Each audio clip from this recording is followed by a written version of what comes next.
Olá pessoal, aqui é o Velgas. Hoje é dia 11 de fevereiro de 2025. Vazaram os planos da Rússia para a nova ordem mundial. Interessante. E ela tinha esse plano tramando antes ainda de começar essa segunda fase da guerra, que eles invadiram a Ucrânia de uma maneira muito forte, firme e mais criminosa do que a primeira, em 2014. Quero convidar vocês a inscreverem-se no canal. Você que não é inscrito, inscreva-se. Tenha certeza, fake news aqui são proibidas, vale a pena se inscrever por isso. E também aqui você vai ver somente a verdade. Capriche um like, compartilhe com suas redes sociais e façam seus comentários. Eu conto com vocês. Muito obrigado. Foi feita uma apresentação lá na Rússia e essa apresentação foi vazada, né? Pelos escalões mais altos da classe dominante. Na realidade, a classe dominante que assistiu a essa apresentação, a classe dominante da Rússia, a elite empresarial, militar, força de segurança, né, os comandantes, os chefões, né, e ela descreve os planos de longo prazo para rivalizar com os blocos existentes e consolidar a influência sobre os estados pós-soviéticos e o sul global. O sul global é onde está o BRICS, né? Onde estão os países do BRICS. E a Rússia, nesse trabalho, planeja exercer domínio regional de longo prazo, estabelecendo um bloco comercial para combater a União Europeia. Mas a invasão da Ucrânia por Moscou dificultou o andamento desse projeto deles, né? Isso na própria apresentação que eles fizeram. Eu gostaria até de saber, porque ali só tinha tubarões. Tem muita gente insatisfeita com o Putin. E alguém vazou essa apresentação que foi feita agora recentemente, que está dando os resultados do que o que eles estavam tentando fazer. Inclusive, vocês lembram que o presidente do Brasil, ele fez uma declaração ao sair de uma reunião do BRICS contra o dólar, né, que tinha que mudar o dólar, tinha que ter um outro padrão monetário, que tinham todos que negociar em yuan, então, ou nas moedas de cada país. E o Trump já disse o que vai fazer, vai sobretaxar os países que não usarem o dólar. Então, acho que foi infeliz essa declaração, mas foi usado como boi de piranha e por enquanto não passou. Mas vamos aqui nos ater ao relatório, apenas eu me lembrei agora, coloquei como curiosidade. Esse relatório deles reconheceu que as sanções ocidentais e a invasão da Ucrânia afastaram antigos aliados do Kremlin, né? É a frase que eles usaram. Isso aqui, inclusive, foi publicado no Financial Times, né? Para vocês terem uma ideia, a repercussão disso. Os detalhes foram delineados em uma apresentação mostrada em uma sessão de estratégia liderada pelo ministro Mikhail Mishustin, que é o primeiro-ministro da Rússia, né? Em abril do ano passado, e eles fizeram algumas reuniões depois, mas essa principal foi em abril do ano passado, que a Rússia não estava tendo nenhum sucesso na sua invasão da Ucrânia. E ainda se fizessem agora, depois das perdas que ela teve na Síria, acho que os resultados da reunião seriam piores, né? Então ali só estava o alto escalão, vamos dizer assim, várias dezenas de altos funcionários do governo da Rússia, altos executivos e presidentes das maiores empresas estatais da Rússia, bem como linha dura do Kremlin. Pessoal da linha dura do Kremlin, da antiga KGB, a FSB, do Exército, né? Vamos dizer assim, e o ideólogo do Putin chamado Alexander Dugin. Eles chamam ele de extrema-direita, mas ali todo mundo é cria do comunismo, cria de Stalin. Eles jogam isso para dar uma impressão para o mundo de que eles não são comunistas. Mas Putin, aquele pessoal do Kremlin, os generais, né, todo o comando da Rússia é cria da União Soviética, de um comunismo teórico que na prática nunca existiu. Eles são crias da ditadura feroz e assassina da antiga União das Repúblicas Socialistas Soviéticas. Essa é a minha análise sobre isso, né? A Rússia procurou criar uma macro-região, nesse trabalho eles mostram, eurasiana, né? Eurásia. A Rússia basicamente é Eurásia, ali é a Rússia, e os países, eles chamam Eurásia por causa do bloco, dos países asiáticos ali. E aqueles países que eram do antigo bloco soviético, né?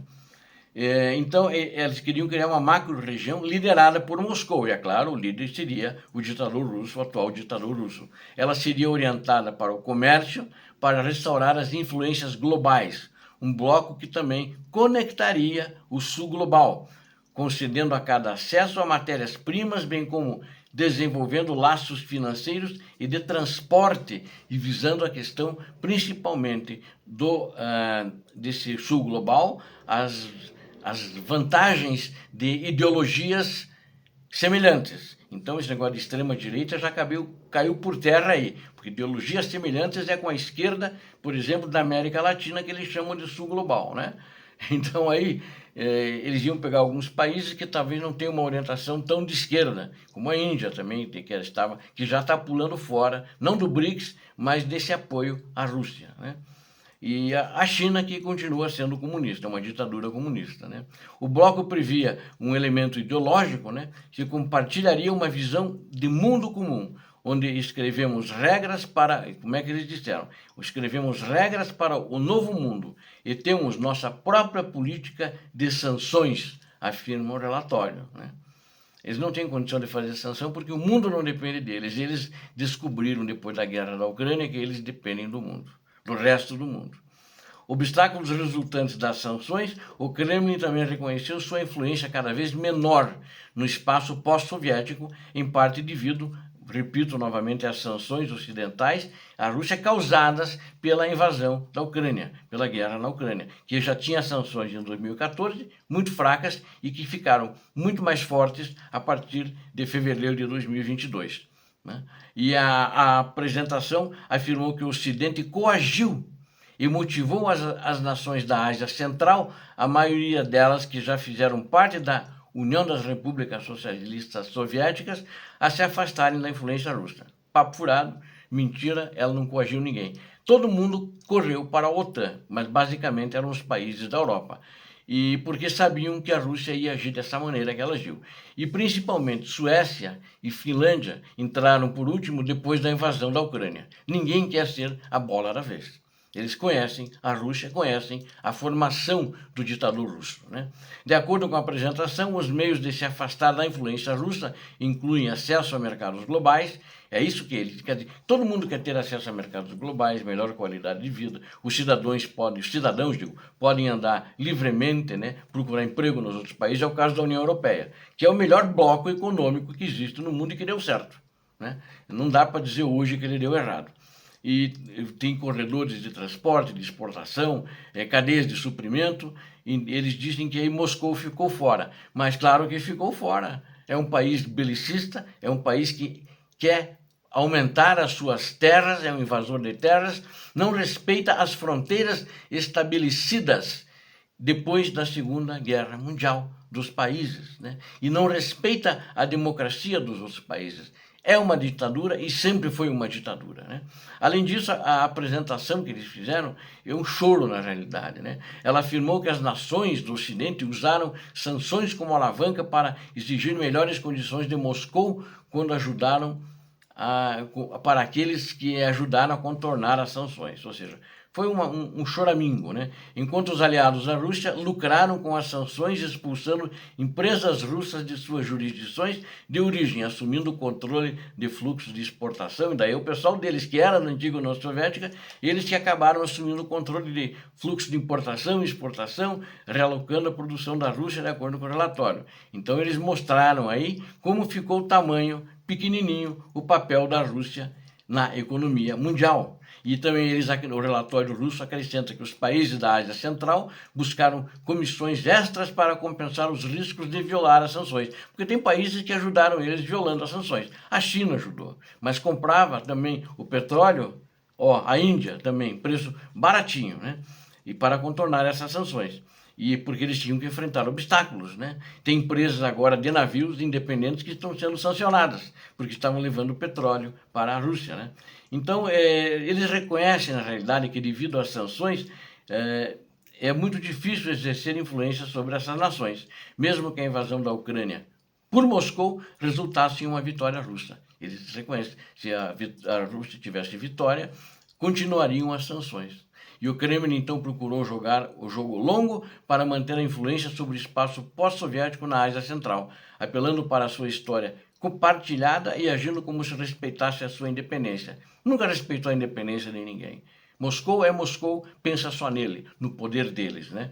E também não está claro se o Kremlin implementou as visões delineadas na suposta apresentação sobre seus aliados pós-soviéticos. Não está claro isso no relatório, né? Mas não conseguiu implantar porque ninguém quer ficar debaixo do guarda-chuva deles. Tem aqueles que não têm uma estratégia clara e que são sabujos do ditador, como o primeiro-ministro da Hungria e também o primeiro-ministro da Eslováquia, que são sabujos e fazem o que o ditador russo quer. E também da Bielorrússia, que a Bielorrússia já nem considero que é uma nação efetivamente, mas ela é comandada por Moscou, apesar de muitas coisas que o Lukashenko, o ditador bielorrusso, não fez, como, por exemplo, mandar tropas contra a Ucrânia, que o Putin pediu, inclusive intimou ele, mas ele aguentou firme e não foi. Então, essa é a questão euroasiática, que a Rússia tinha uma influência, quer ter uma influência muito grande, mas perdeu essa influência por causa da guerra na Ucrânia. Obrigado a vocês que assistiram esse vídeo, conto com vocês, inscrevam-se no canal, deem um like, compartilhem com suas redes sociais, façam seus comentários, inscrevam-se. Fake news proibidas, aqui somente a verdade. Conto com vocês.